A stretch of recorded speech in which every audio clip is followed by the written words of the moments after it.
If you want to start your business but you're wondering where the hell I will get the money for it, watch this video till the end to understand why you shouldn't worry about that and why it's even better to start without a big capital. Whenever I meet people who tell me, hey, I have an idea, I want to start a business, can you lend me some money? I always ask them, how many customers do you have?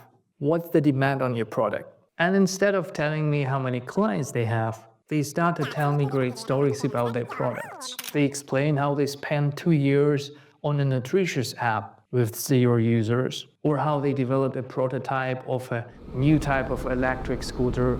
And I ask again, how many users do you have if it's a software? Or how many pre-orders do you have if it's a hardware product? Or at the very least, what is the demand? And some folks reply, hey, I need $100,000 to order affordable components from China to start selling my product first. Or they tell, I need the money for the marketing campaign to get my first users. I need to pay the developers to make the best app possible before showing it to anyone. And so I asked from the very beginning, how did you come up with this idea?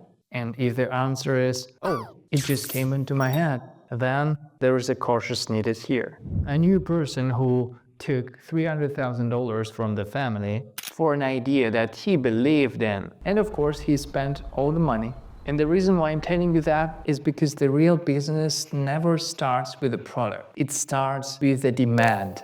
And this is why even you have a couple million saved, you should not start your business with big investments. Starting with a smaller budget will give you a competitive advantage because you will listen to the customer. Your client opinion matters. The feedback matters. Some people give me an argument. Steve Jobs invented an iPhone. No one asked for that. There was no demand. And I will answer you that Steve Jobs had a talent to understand the demand on a global scale. He saw a need for a better user experience before anyone else. He fulfilled this need with an iPod. And before he saw the demand for a visual interface. That's how we got the first Lisa and Macintosh computers. So don't tell me Steve Jobs ignored the market demand. He understood it better than anyone. But let's get back to your product. If you're the only one who thinks that your product is important, make sure that you are not delusional here.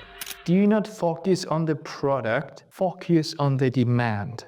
Once you understand that, talk to your future clients, explain the idea, listen to their feedback. The more feedback you will get, the higher the chance that you will succeed. That's why a true entrepreneur doesn't need money to start a business. Because when you understand the demand, you can use this knowledge to get the money directly from the customers or investors. This is how a real business is built, not some shitty startup that no one will use. Use the proof of demand as a leverage to develop your business. Let's take a software product as an example.